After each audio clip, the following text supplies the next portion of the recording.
We are here to voice our concern, express solidarity with all the states that have done exceptionally well over the last 7.5 decades, have contributed immensely to the growth of our great nation. I would like to emphasize one thing first.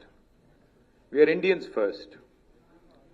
And as Indians with, of course, sub-identity as Telangana, as Telugu, we also, while we want India to prosper, we also want our voices to be heard. And we also want to ensure that the three most important things mentioned in the Constitution, equality, liberty and fraternity, as envisaged by Dr. Baba Saheb Ambedkar, are respected in letter and spirit. So we certainly are opposed to the tyranny of majority, to India being converted into a mobocracy and not democracy. We believe that states that have done exceptionally well should be incentivized, not penalized. We believe that those states that have done exceptionally well in terms of political, economic and other progressive indicators, administrative, education, etc., should not be penalized, and that this would be a travesty of justice. Reducing our voice, reducing our numbers, representation in Parliament, at least the proposal, to go forward with delimitation on the population basis certainly seems extremely unfair. So what we are seeking is a fair delimitation for meaningful democracy. While any federal government, if it were to perform in a truly federal spirit, they should be encouraging high-performing states. Telangana today, we are only 2.8% of India in terms of population, but we contribute to 5.2% of India's GDP. So we are literally punching double our weight.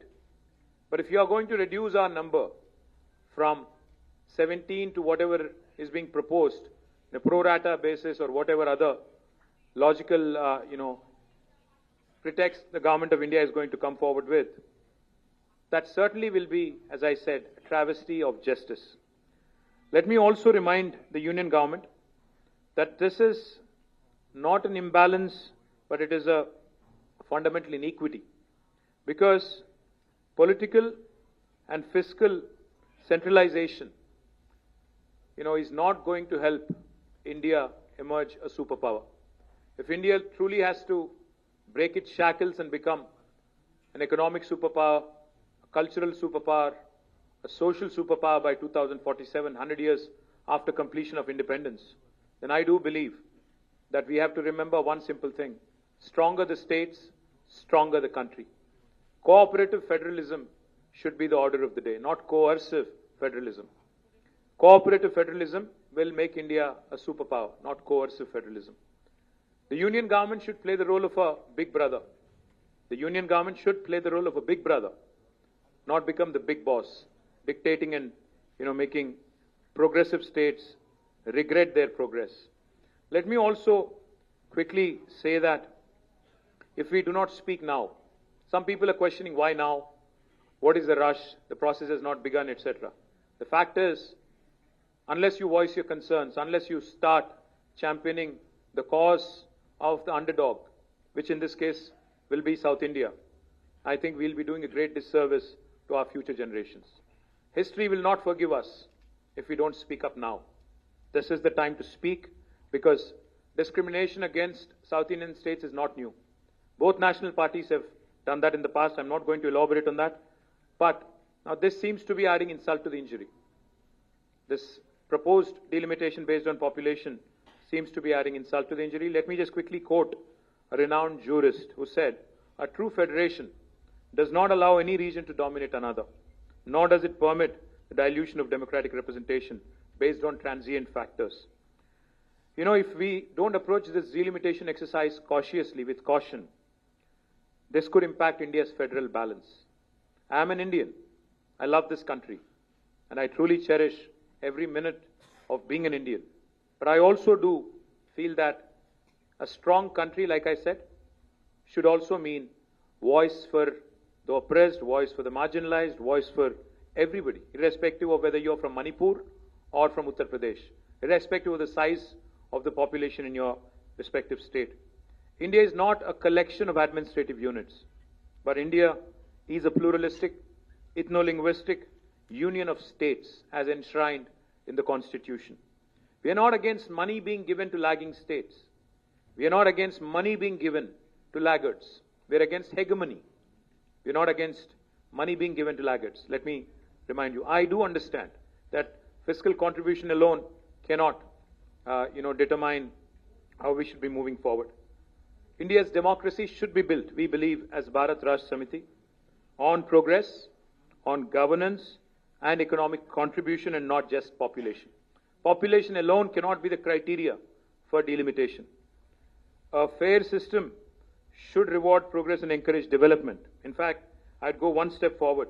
It should empower those who are driving the growth, not silence them. If 19% of South of India, the southern Indian states, are contributing to 36% of India's GDP, will you cut down on representation and, dissent, cut down on the dissent and cut down on the dissenting voices? Is that the strategy of Government of India? Let me also add, there have been past experiences which have been bitter. So while Government of India, while the Union Home Minister says it would be pro rata, there would not be any reduction in seats in South of India, let me say one thing. No reduction in South of India, Southern Indian seats does not mean no increase in North Indian seats. Let me remind you that. There may not be a reduction in South India, but if there is disproportionate increase in North Indian seats, which again will mean that essentially 4 or 5 states will determine the future of this country, future politics, future policies, future fiscal devolutions, everything, future life of a citizen of India will be determined by 4 or 5 states, and that is certainly not acceptable. And why do we not have enough confidence in union government when it says pro rata? Because we've had bitter experiences. 11 years ago, when Telangana was formed as a state, we were promised by Indian Parliament that delimitation will happen within the state of Telangana. The number of assembly seats would increase from 119 to 153. But has it happened in 11 years? Despite it being an enactment of the Parliament? No. Why? Because it does not suit the BJP. It does not suit the union government. Where it suited them, they've done it. It suited them in J&K. It suited them in Assam. So they've done it there. But it doesn't suit them in Telangana and Andhra. So they don't do it here. That is exactly what we are apprehensive of. Let me also remind you, never in the history have there been such high proportion of cesses that have been added, which are depriving the states of their rightful share in devolution. States are, let me remind you again what I've heard in that room from one of the chief ministers, I think it is Kerala chief minister, who said, federalism is not a gift, it is our right as a state. India is a federal republic. Federalism is enshrined in constitution in letter and spirit. That's exactly what we are demanding. We are demanding our rights. So what are we proposing as Bharat Rashtra Samiti? What did we propose in the meeting? We proposed 2-3 things. Why is delimitation being done at all? Delimitation is being done because India is a representative democracy. People need voices. Population has increased. So therefore, number of seats has to increase. Yes. But why don't we do this? Normally all of you know, all the media people also know. A first point of call for a citizen when there is a problem is possibly the local MLA, if not the local corporator or local sarpanch. It could be the local assembly constituency representative. So what we are proposing is, I think union government should go ahead and increase the number of assembly seats within a specific state so that wherever there is an increase in population, all those challenges with respect to representation, with respect to better administration, decentralization, etc. can be tackled. You know why? Because number of MLAs being altered within a state does not tip the federal balance. But if you start tinkering with the number of MPs who are representing in parliament, that will certainly disturb the federal balance. MLAs regularly take care of policies at the state level. But MPs, members of parliament, take care of policy at the national level. So therefore, maybe either keeping the number of MPs the same and increasing the number of MLAs so that decentralization can be a via media kind of a solution to delimitation. That's one approach we are proposing. Or secondly, if you are increasing the number, if you are determined to increase the number of seats, then what we are proposing is maybe take the national average growth rate or maintain the same proportion for every state. Because you see, Government of India itself, through 42nd Amendment of the Constitution and back in 1976, had brought in, population control as a measure and suspended further delimitation for 25 years. In 2001 again, Atal Bihari Vajpayee government suspended it by 84th Amendment for another 25 years. So for 50 years, we have not increased number of seats. Now, if we are going to increase, then it has to be in same proportion across the country. It cannot be impacting those states that have done economically, educationally, progressively, adversely. And we would also like to propose, this could sound a bit radical. Population alone cannot be the criteria. What if we start asking, 19% of South India contributes to 36% of GDP. So can the South have 36% representation in Parliament? That could be a radical solution. Why population alone should be the criterion for delimitation? Why not fiscal contribution? Why not development? Why not progress? So we are certainly keen to see what the Government of India would eventually say, but all in all I would say is, once again, before I sum up, India has just completed 75 years of existence.